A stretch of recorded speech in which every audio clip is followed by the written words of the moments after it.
গোলকগঞ্জৰ ধান ক্ৰয় কেন্দ্ৰত উপস্থিত মন্ত্ৰী অশ্বিনী ৰায় চৰকাৰ ধান ক্ৰয় কেন্দ্ৰত খাৰিফ বতৰ 25-26 বৰ্ষৰ ধান ক্ৰয়ৰ কামৰ শুভাৰম্ভ আনুষ্ঠানিকভাৱে শুভাৰম্ভ কৰে মন্ত্ৰী অশ্বিনী ৰায় চৰকাৰে ধান ক্ৰয় কেন্দ্ৰৰ গুদামত মুঠ 10,000 কুইণ্টল ধান মজুত কৰিব পাৰিব এবাৰ মুঠ 40,000 কুইণ্টল ধান ক্ৰয় কৰাৰ লক্ষ্য বান্ধি লৈছে কেন্দ্ৰটোৱে প্ৰতি কুইণ্টল ধানৰ মূল্য কেন্দ্ৰীয় চৰকাৰে 2,369 টকা কৃষকক সাহায্য হিচাপে দিব লগতে ৰাজ্য চৰকাৰে কৃষকক সাহায্য হিচাপে 200 টকা আগবঢ়াব পাৰিব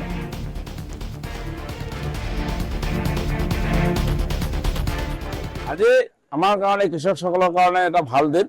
যে গোলগঞ্জ আমাৰ ফাৰ্ম কেম্পাছত ধান ক্ৰয়টো আজি শুভ উদ্বোধন কৰা হ'ল আৰু আমি 4,000 এমটি ধান ইয়াত পাৰ্চেছ কৰাৰ কাৰণে চৰকাৰে আমাক অনুমতি কৰিছে আৰু আমাৰ আজি শুভ উদ্বোধন কৰিবলৈ পৰা অত্যন্ত সুখী যে কৃষকসকল ডাইৰেক্ট ইয়াত ধান ক্ৰয়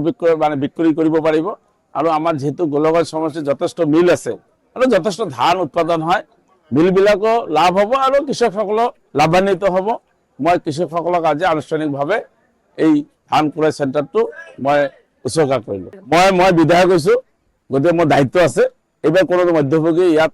কোনো ধৰণৰ যাতে গোলমাল কৰিব নোৱাৰে তাৰ কাৰণে মই ইতিমধ্যে ৰাইজক আহ্বান জনাইছোঁ ৰাইজে ভাল পাব আৰু যদি কোনোবাই ইয়াত মধ্যভোগী সোমায় নিশ্চয় আপোনালোকৰ দায়িত্ব আছে মোক আপোনালোকে জনাব নিশ্চয় কোনো মধ্যভোগীক ইয়াত নিজৰ ব্যৱসায়িক মুনাফা লুটাৰ কাৰণে ইয়াত ধান ক্ৰয় চেণ্টাৰটো